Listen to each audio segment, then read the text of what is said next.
Je suis le pasteur de cette assemblée et j'ai la charge en ce jour de vous apporter la parole du Seigneur. J'ai intitulé la prédication d'aujourd'hui « La loi de la liberté ». La loi de la liberté. Alors, vous le savez, depuis plusieurs dimanches maintenant, nous avons entamé une série de prédications, de cultes, sur une thématique bien particulière, une thématique qui nous est chère, la thématique de l'amour. L'amour, ce sujet ô combien vaste, mais tout autant précieux pour toi, personnellement, mais aussi pour l'Église dans laquelle tu te trouves et à laquelle, je l'espère, tu appartiens peut-être. Nous allons voir ce matin que l'amour est la marque de la vraie liberté, celle que le Christ nous a acquise.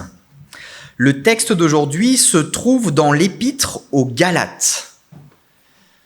Et je crois qu'il est fort probable que ce soit la toute première fois de ma vie que je prêche sur l'épître aux Galates.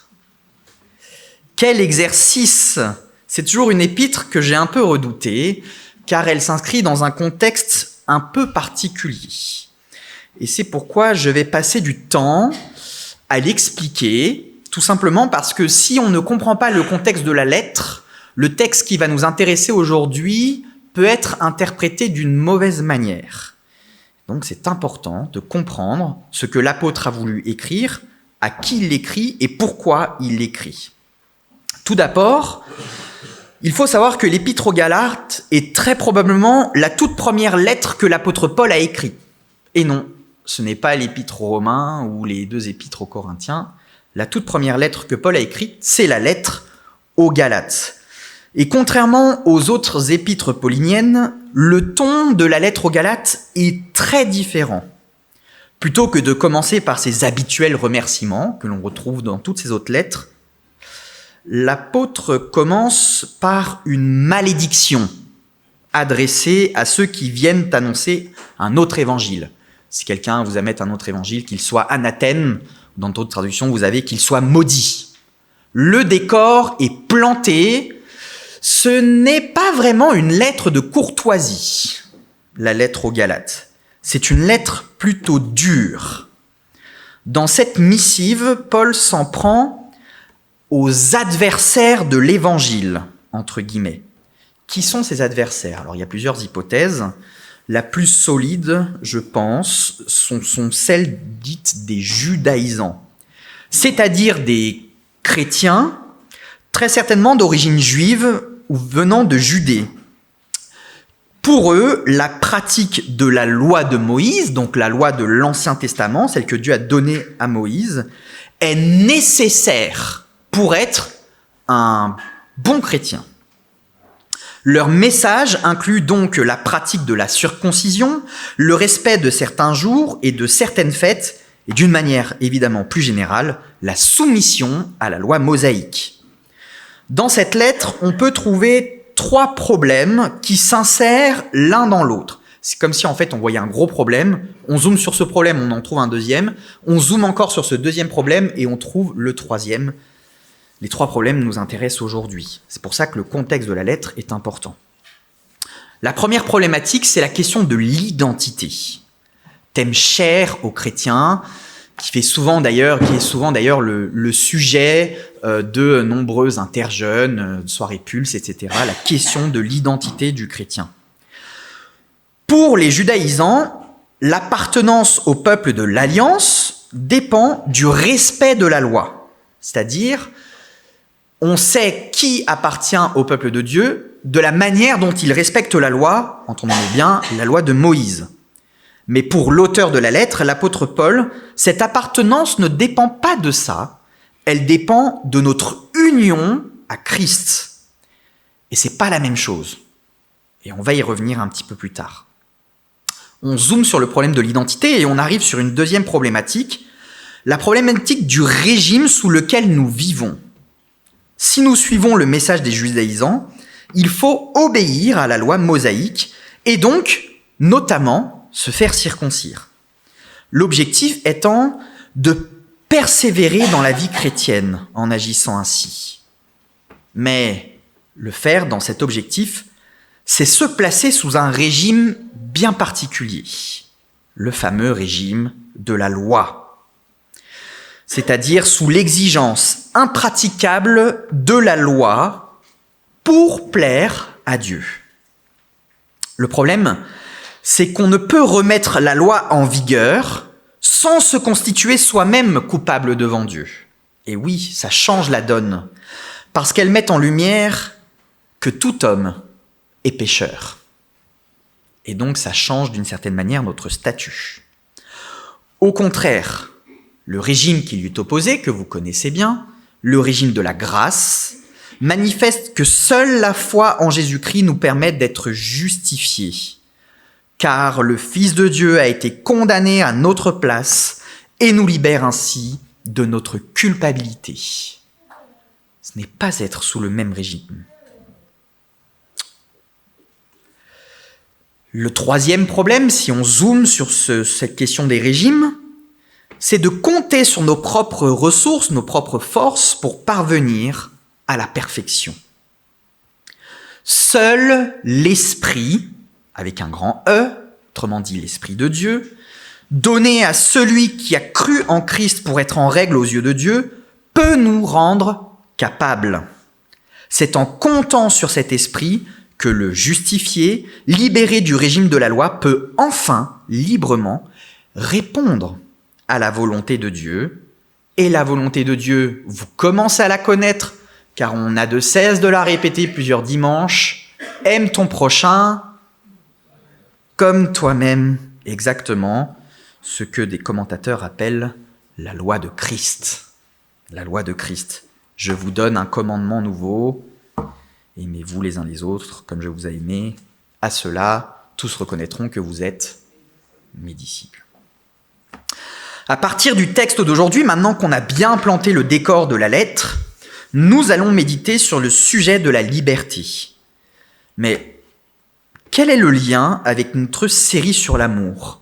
En fait, nous allons le voir, les deux sont étroitement liés.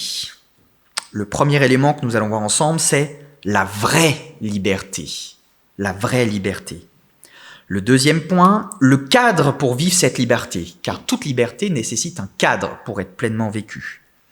Et enfin, troisième point, fruit au pluriel de l'esclavage versus fruit de la liberté. Fruit au pluriel de l'esclavage versus fruit au singulier de la liberté. Donc le premier point, je vous inviterai à ouvrir vos Bibles dans l'Épître aux Galates, au chapitre 5, pour aborder la question de la vraie liberté. Galates, chapitre 5, elle se trouve après les épîtres de Romains et les deux épîtres de Corinthiens.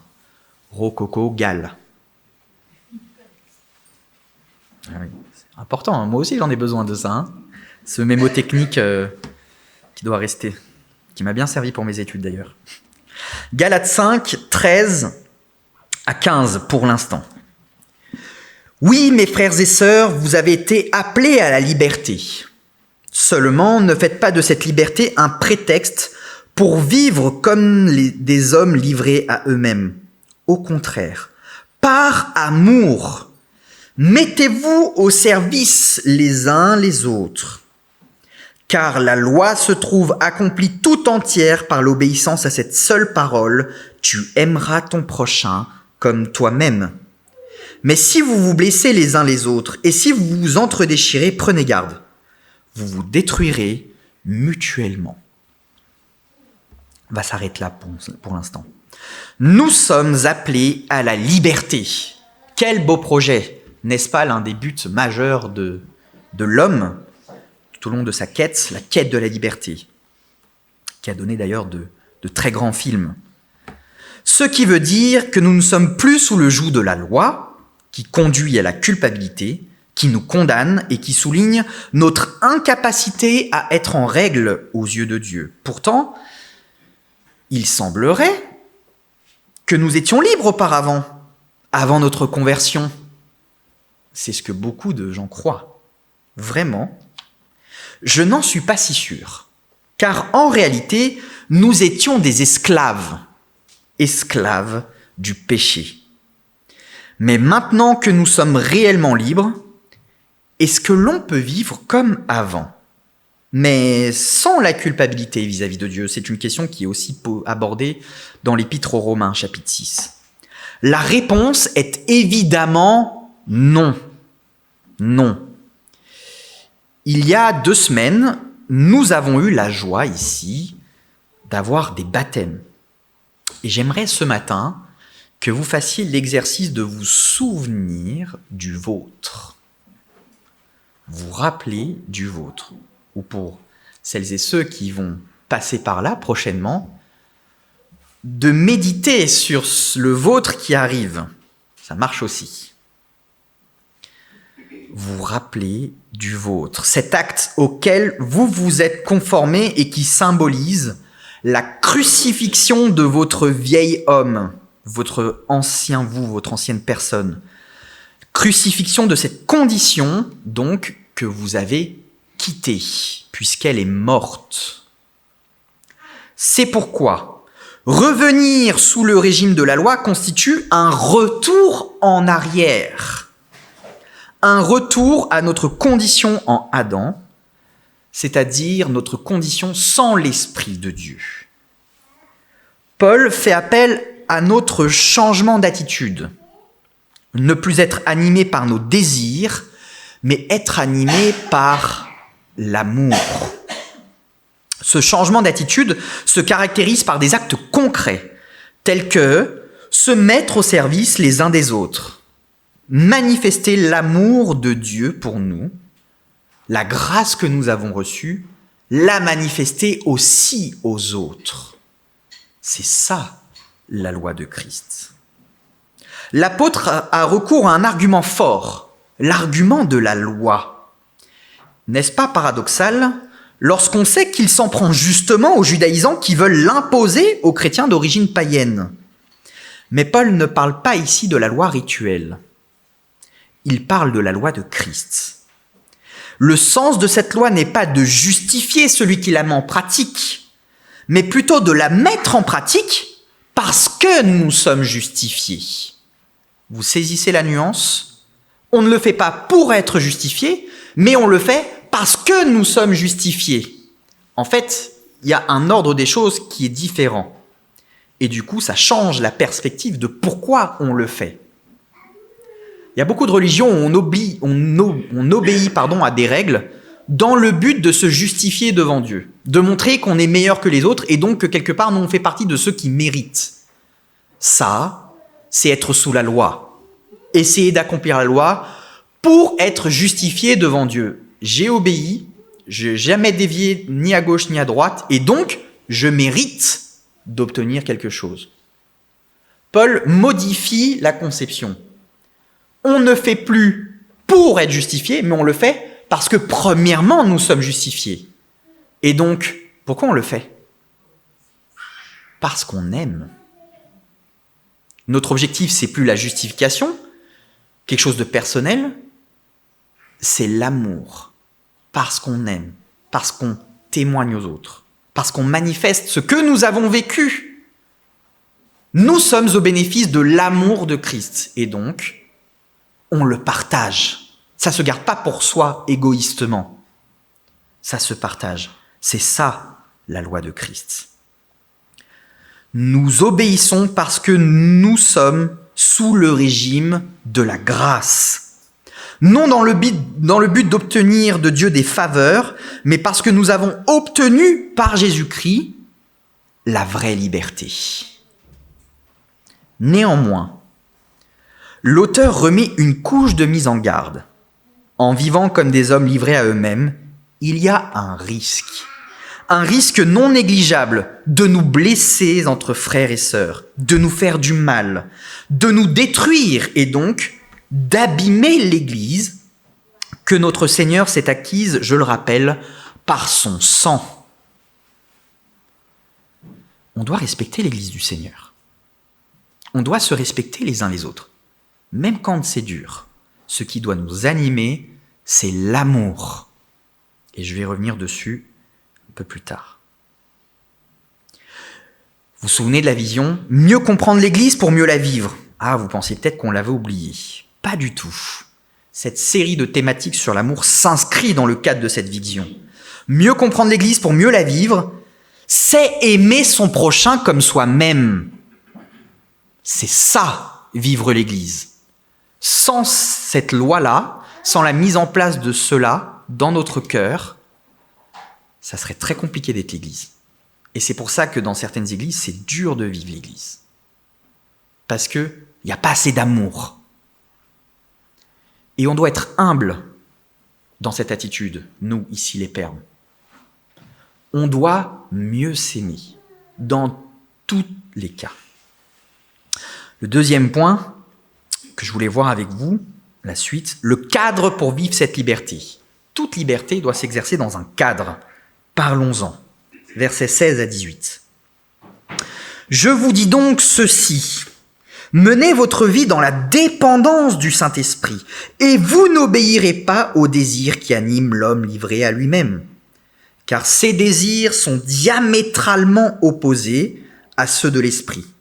Et l'Esprit qui a des désirs qui s'opposent à ceux de l'homme livré à lui-même, les deux sont opposés l'un à l'autre. C'est pourquoi vous ne pouvez pas être votre propre maître. Mais si vous êtes conduit par l'Esprit, vous n'êtes plus sous le régime de la loi. » Un collègue pasteur me disait que, selon lui, l'Église avait deux mots, M-A-U-X. Aujourd'hui, les églises évangéliques, notamment, ont deux mots très difficiles à combattre. D'un côté, le laxisme, d'être trop mou et de tout accepter, entre guillemets, de faire rentrer d'une certaine manière le monde dans l'Église et d'accepter ce que le monde accepte, et puis de sous-estimer les choses. Et de l'autre, opposer le légalisme, de vouloir instaurer plein de lois, trop de lois, pour rentrer un peu dans une forme d'église de perfection. Ah, nous, il faut qu'on soit vraiment meilleur que les autres, d'être parfait, etc., etc. Et ça, c'est dangereux. Dans quel but on le fait ? Est-ce qu'on le fait parce que d'une certaine manière, on se replace un peu sous le régime de la loi ?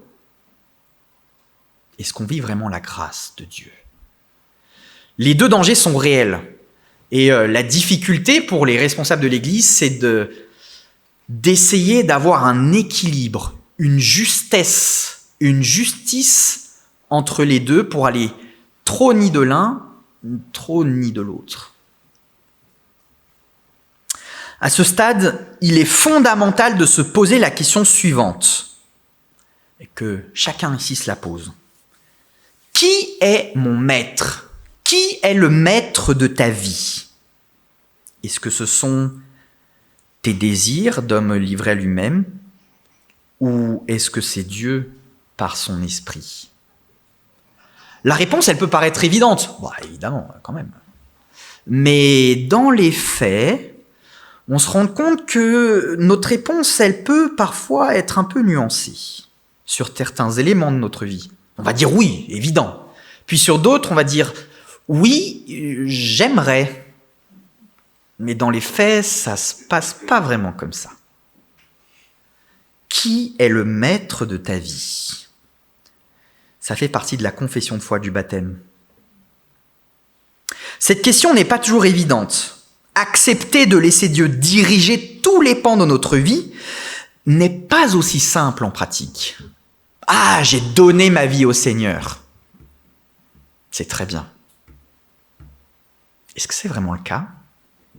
Oui, dans les grandes lignes. Puis dans les petits détails, j'ai du travail. Je m'inclus dans la réflexion. N'oublie pas la profession de foi que tu as faite publiquement lors de ton baptême, de l'engagement que tu as pris envers Dieu et devant les hommes. Souviens-toi de ça. C'était pas anodin, C'était pas anodin. Ça nous engage, Car deux visions radicalement différentes s'opposent. C'est la raison pour laquelle le compromis ce que nos dirigeants politiques essayent de trouver, pour nous, le compromis est totalement impossible. Il n'y a pas de discussion. On ne peut pas être l'un et l'autre. On ne peut pas servir deux maîtres. D'autant plus lorsque ceux-ci nous soumettent à des volontés totalement contraires.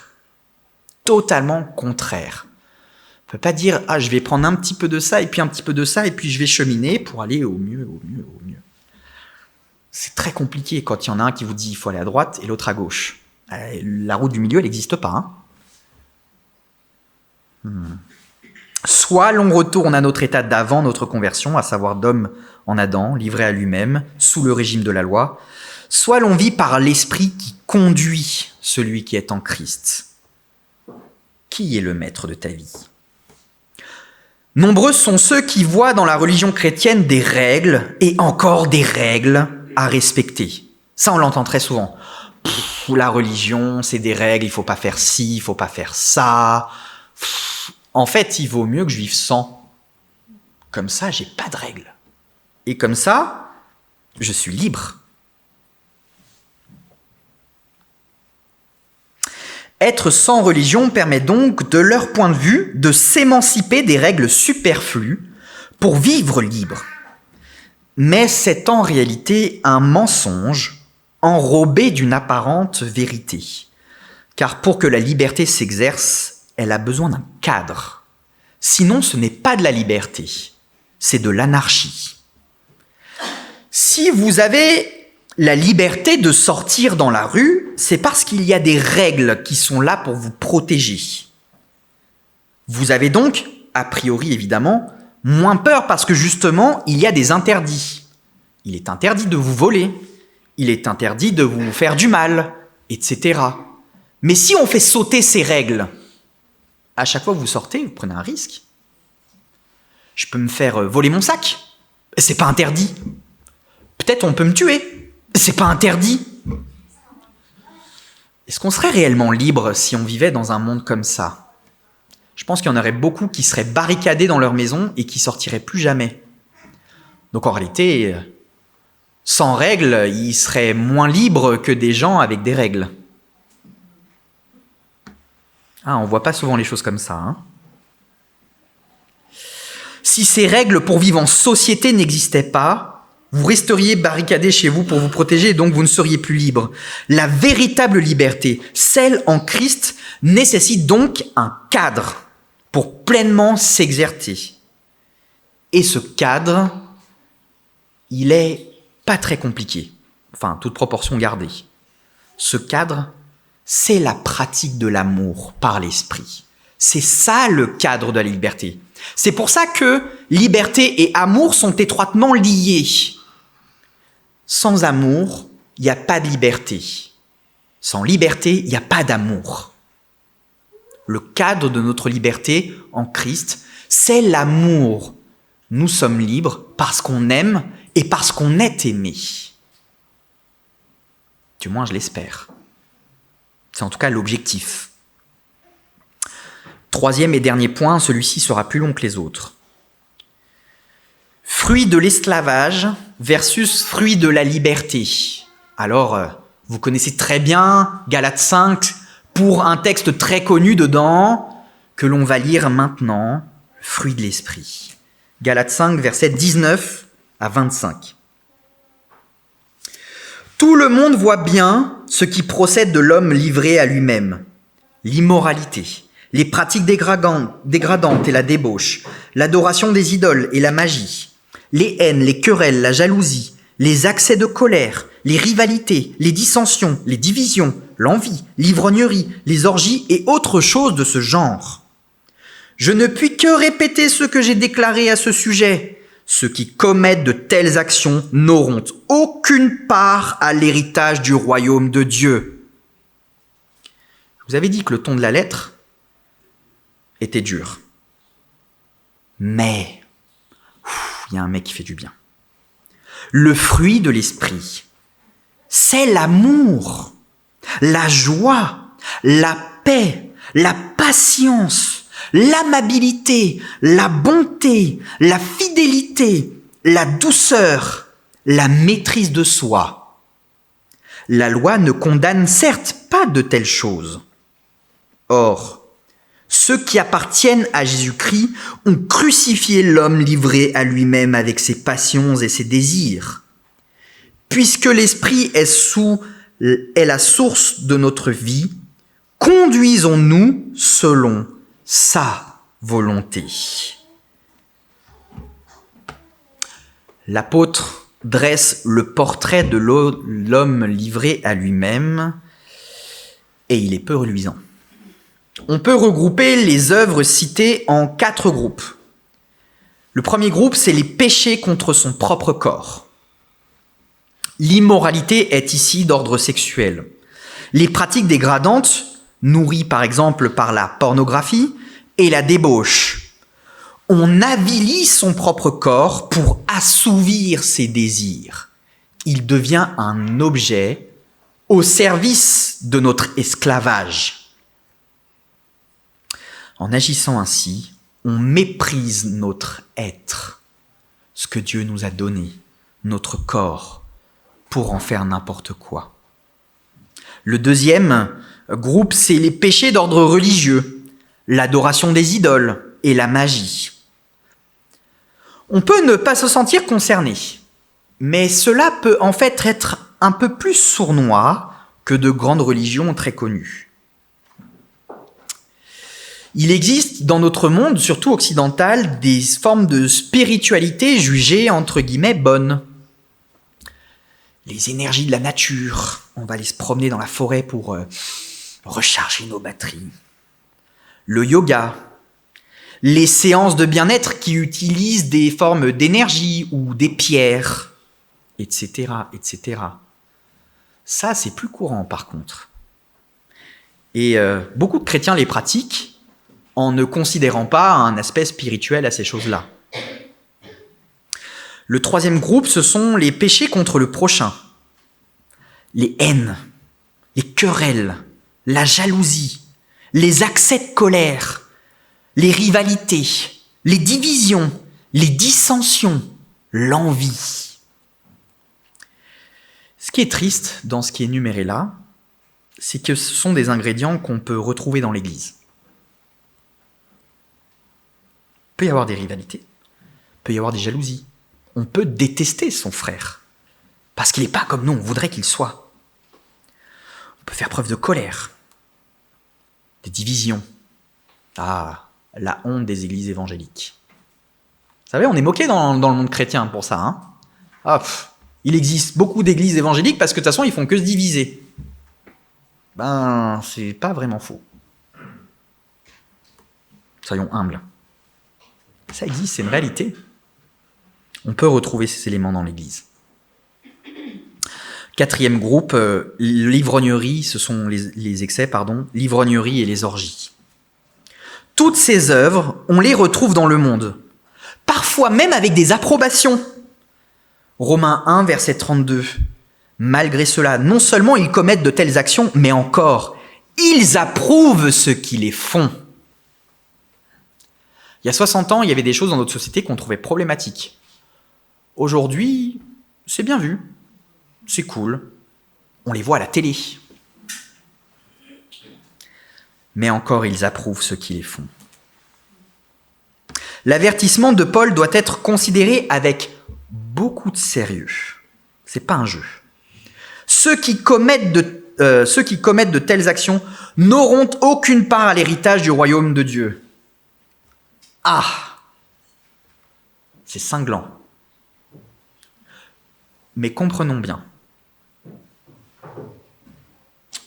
Il est certain qu'un croyant ne peut pas perdre son salut. J'insiste là-dessus.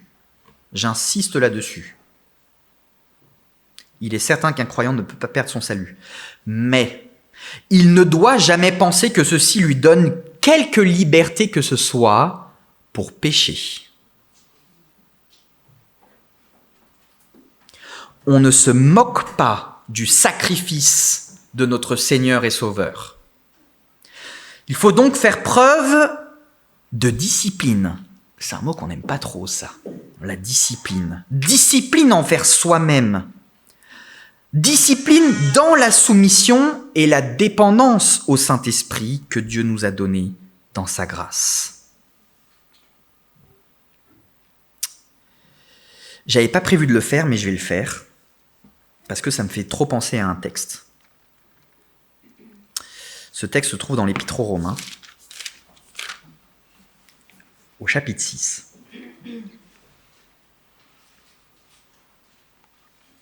Je vais lire à partir de la moitié du verset 2.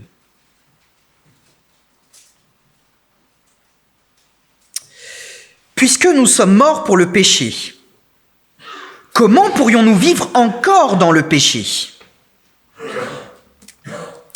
Ne savez-vous pas que nous, qui avons été baptisés pour Jésus-Christ, c'est en relation avec sa mort que nous avons été baptisés ?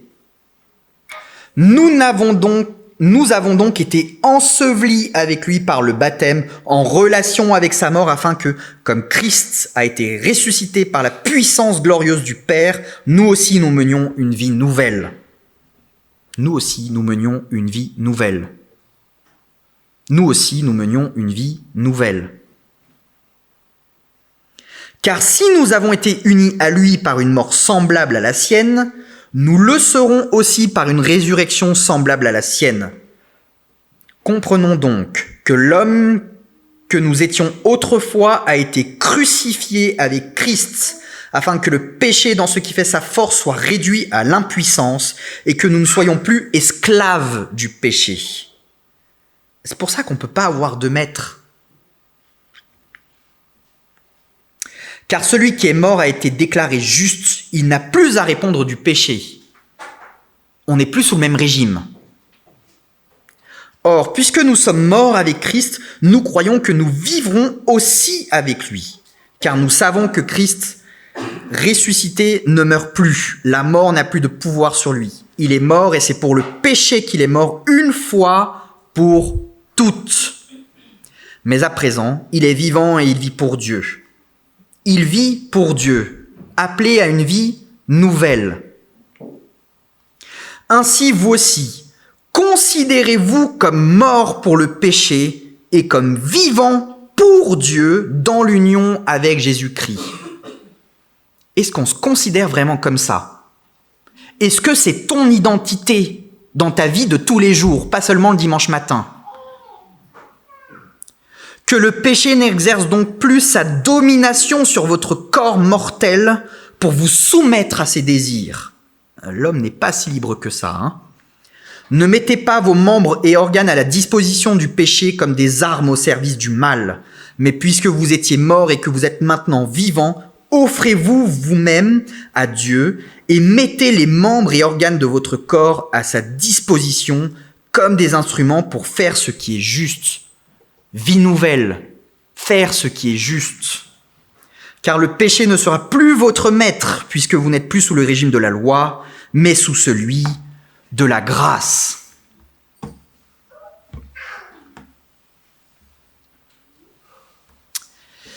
Cette semaine, parfois je me fais happer, comme j'imagine pas mal d'entre nous, par les shorts YouTube. Alors j'ai pas TikTok, mais c'est un peu la même chose. Puis je me suis fait happer dans le système de scroll, hein, comme beaucoup le font, et je suis tombé sur un pasteur, je mets des guillemets, qui exposait selon lui les raisons pour lesquelles tu ne parles pas en langue. Ah oui, ça c'est un vrai problème du chrétien, ça. Dans un exposé de piètre qualité herméneutique et exégétique, oui, je suis dur et je l'assume, ce pasteur présentait les étapes pour y parvenir. Encore un qui a cru que Dieu était un distributeur de bénédictions. Sans le dire, il insinuait que l'on n'était pas vraiment chrétien sans parvenir à cette étape. Je crois que c'est grave. Pourquoi j'ai choisi ça ? Parce que ça pose la question suivante. À quoi reconnaît-on un chrétien ? À quoi est-ce que je sais que chacun d'entre vous, là, vous êtes des chrétiens ? Alors, Ced, vous allez me dire, oui, je suis chrétien. Je peux te croire. Mais à quoi je le reconnais vraiment ? À quoi je le vois ? Ah, vous avez peur, là ? Vous pouvez me poser la question aussi. À quoi je vois que celui qui me parle là, il est chrétien? C'est ça la question. Est-ce que je vois qu'il est chrétien s'il parle en langue? Ou est-ce que je le vois à autre chose? Moi, je crois qu'on le voit à autre chose. Et je vous donne ma réponse. Je crois qu'on le voit aux fruits que l'Esprit produit en lui. C'est à ça que je vois si quelqu'un qui me dit est chrétien l'est réellement. Quels sont les fruits qu'il produit? Alors c'est peut-être un détail, mais le mot fruit de l'esprit est au singulier. Au singulier. C'est-à-dire qu'il ne s'agit pas de se défendre en disant « Ah, j'ai tel fruit de l'esprit, mais j'ai pas encore celui-là ». Puisqu'il s'agit d'un seul et même fruit qui comporte des nutriments, des vitamines différentes. Ces œuvres qui sont citées ici par Paul, elles font partie d'un tout. Elles proviennent de la même source. Pris ensemble, elles témoignent d'une vie de communion avec Dieu, sous la conduite du Saint-Esprit. C'est à ça que je reconnais un chrétien. Ils sont donc nécessaires à la communion et à l'harmonie entre chrétiens. Si on n'a pas ces fruits-là, ça va être difficile. Penchons-nous dessus. Le tout premier, c'est quoi? C'est l'amour. L'amour, la base, le premier cité, la clé de tous les autres. Sans amour, il n'y a pas de patience, il n'y a pas de maîtrise de soi, il n'y a pas gestion de la colère, etc., etc. C'est la clé. Parce que c'est le caractère le plus grand. C'est un attribut que Dieu nous a communiqué, lui qui est amour. Dieu est amour, écrit l'apôtre Jean. Si nous n'avons pas l'amour, nous ne sommes rien. Vous vous souvenez de la prédication sur 1 Corinthiens 13 ? Je peux faire ceci, cela. Si j'ai pas l'amour, je ne suis rien. C'est l'apôtre Paul qui le dit. L'amour, c'est l'ingrédient principal, majeur. Le deuxième nutriment, c'est la joie. Mais une joie un peu différente de celle du monde. Il s'agit ici d'avoir le cœur rempli du contentement et de satisfaction en Dieu. La joie des choses spirituelles, la joie de son royaume. Mais aussi, ne jetons pas tout à la poubelle, celle que Dieu, dans sa grâce, nous permet de goûter, comme le fait de jouir des fruits de son travail. Et ça, c'est l'Ecclésiaste qui le dit. Je considère que celui qui prend le temps de jouir des fruits de son travail, de jouir des fruits de la vie, ça veut dire quoi? Par exemple, manger un bon repas avec des amis, c'est une grâce que Dieu lui accorde. C'est pas moi qui le dis, c'est l'Ecclésiaste. Si on cherche notre joie dans le monde, elle sera toujours déçue. Elle sera réelle, mais je constate que c'est souvent pour une durée assez courte. Elle sera inassouvie. En Dieu, elle sera toujours complète. Toujours complète. Autre ingrédient, la paix. C'est ce qui doit régner entre nous, la paix. Le cadre nécessaire à une relation authentique, libre et empreinte d'amour. Si je ne suis pas en paix avec toi, ça va être difficile d'être authentique avec toi. Parce que je vais chercher à, vaut mieux ne pas créer de remous, on dit rien et puis on met sous le tapis. Ouais, sauf qu'à force de mettre sous le tapis, ça prend, et puis on finit par se prendre les pieds dedans. Et puis après, ça pète, et puis ça devient catastrophique. Ah, mais attends, parce qu'il y a 3 ans, tu te souviens pas, mais j'avais ceci et cela aussi contre toi. Punaise, t'as gardé ça tout le temps. Et ça arrive dans les églises, hein. Attention, faut pas croire. Faut pas croire. La paix. La patience. Ah, celui-là. Maintenant, je suis bien concerné. Petite dédicace aux parents. La patience envers les enfants. Ah. Savoir prendre le temps dans une société qui n'a de cesse de courir. Ce matin, avec Mallory, pour préparer Lucas, on a pas mal couru. On a réussi à être à l'heure à l'église, heureusement. Prendre le temps. Mais c'est aussi le fait de prendre sur soi, dans l'attente d'une œuvre de Dieu en comptant sur lui. C'est ça aussi la patience. Je prie pour un sujet, le Seigneur ne m'a pas encore répondu. prends sur moi. Je fais preuve de patience. Je compte sur lui. L'amabilité ou bienveillance, c'est la recherche du bien de l'autre. Comment rechercher le bien de l'autre si on ne l'aime pas? C'est un peu difficile. C'est pour ça que l'amour, c'est la clé. La bonté. Rechercher ce qui est moralement bon et utile. Non seulement pour nous, mais aussi pour notre prochain. Vous vous souvenez la prédication d'Alex, du bon samaritain? La fidélité, c'est qui consiste à agir d'une façon qui répond à la confiance qui nous est témoignée. Tu m'as fait confiance, je te fais confiance. Nous sommes ensemble dans la même église. Nous sommes des membres du même corps. Nous sommes fidèles l'un à l'autre. La douceur. Cette qualité qui, dans le monde, est facilement considérée comme une faiblesse. Ah, les doux. Mais c'est la recherche de ne pas blesser quelqu'un, mais de lui manifester son amour. Attention, ce n'est pas de la lâcheté. C'est un élément indispensable lorsque nous reprenons un frère ou une sœur en Christ. Dans de nombreux écrits de l'Écriture, quand il est question de reprendre un frère par rapport à un péché ou autre chose, il y a toujours l'injonction qui va avec. Reprends avec douceur. On a des histoires dans cette assemblée de personnes qui ont été reprises sans douceur. Et ça a fait de gros dégâts. De gros dégâts. Reprenons avec douceur. On ne recherche pas à blesser, mais plutôt à faire grandir. La paille dans l'œil du voisin, c'est facile. La poutre dans le nôtre, c'est autre chose. Restons humbles, parce que nous aussi, on n'est pas parfaits.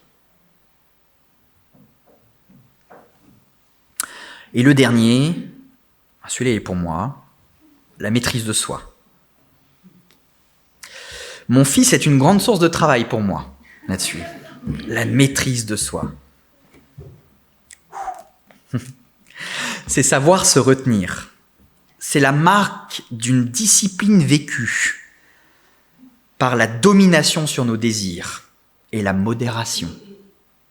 L'esprit rend possible ce qu'il nous est impossible d'accomplir si nous sommes livrés à nous-mêmes.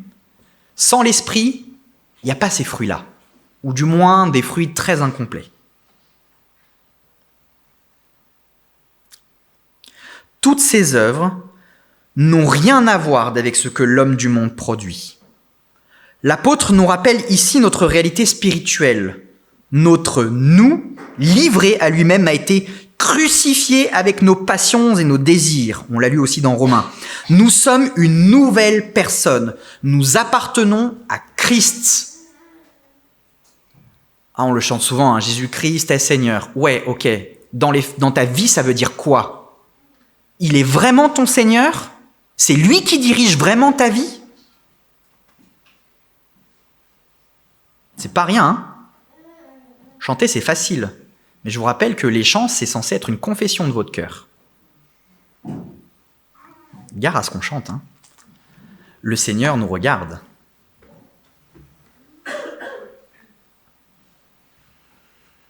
À cause de cette appartenance et de l'œuvre de notre Maître à la croix pour nous, nous avons été appelés à quitter volontairement notre ancienne condition et à rompre avec les passions et les désirs qui nous caractérisaient. Enfin, Paul termine par une exhortation forte que je relis, verset 25. « Puisque l'Esprit est la source de notre vie, conduisons-nous selon sa volonté. » Et je souligne bien en gras le « sa ». C'est pas écrit « ma ». Il y a une lettre d'écart. Sa volonté. Rappelons-nous notre engagement devant Dieu et devant les hommes. Celui de nous conduire selon sa volonté et non selon celle qui nous animait auparavant lorsque nous étions esclaves du péché. Pour conclure, l'amour n'est pas une pensée positive. Il y a beaucoup de comptes sur Instagram et tout, de pensées positives, de gens qui viennent vous dire « tu es une belle personne », etc.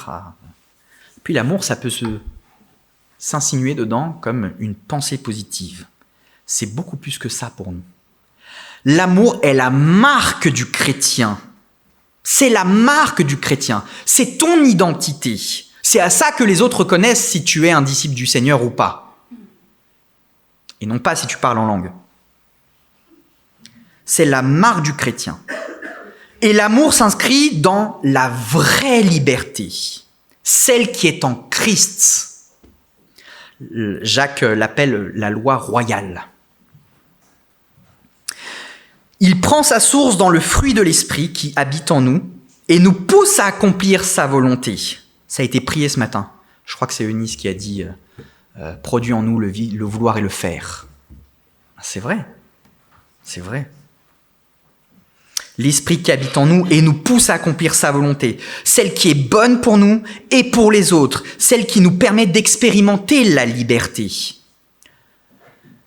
Est-ce que vous vous rappelez du sujet de prière des binômes de cette semaine? Ah Alex, merci pour ça. Je vous le lis. Seigneur Jésus, montre à chacun d'entre nous qu'il est impossible d'aimer sans ton aide et change nos cœurs afin que nous parvenions à nous aimer sans limite. J'ai commencé à travailler le texte de cette prédication avant de recevoir le sujet de prière. Je crois que la prédication de ce matin est une réponse au sujet de prière. Dieu répond à vos prières. Il avait anticipé le sujet qu'il allait donner à Alex. Voici la réponse. Seigneur Jésus, montre à chacun d'entre nous qu'il est impossible d'aimer sans ton aide. Et change nos cœurs afin que nous parvenions à nous aimer sans limite. Je crois que le Seigneur a répondu à nos prières. Sans son esprit, nous ne pouvons pas porter du fruit. Alors, il ne s'agit pas d'attendre que l'esprit œuvre en croisant les bras. Ta responsabilité est engagée. Nous devons faire ce qu'il faut pour accomplir la loi royale, celle de la liberté. Aime ton prochain comme toi-même. Amen.